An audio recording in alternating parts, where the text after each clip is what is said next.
Noin, hyvä. Et ehkä niinku aina siinä kohtaa, missä se sit ehkä tulee just vähän sen niinku uneliaaksi, niin sit oot niinku herättämässä sitä.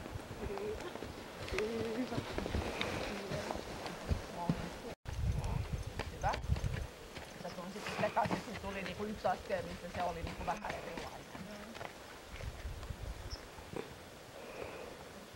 Askeleet silloin, kun se on niinku just siirtymässä käyntiin, tai se askel, kun se on just lähdössä siihen raviin, niin sä sitä ehkä itsekin vähän niinku jähmetty, että sitä jää niinku vähän odottaa sit, niinku, ja seuraa sitä, että tuleeko se nyt käyntiin tai lähteekö se nyt raviin. Oikein hyvä näin. Okei.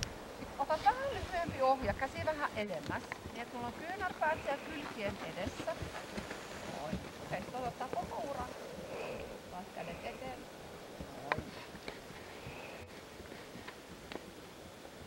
No hyvä. Okei, sit sieltä päin teet 3.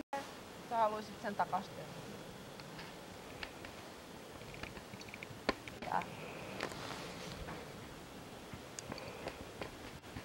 Oikein hyvä.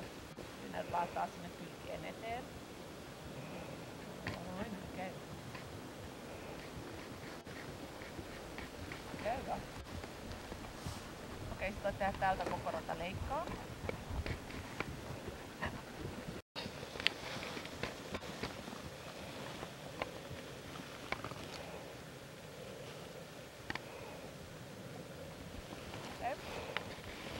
Ihan suora linja. Okei, sit taas sieltä kolmikaarinen kiemura. Noin, nyt sä haluat samalla.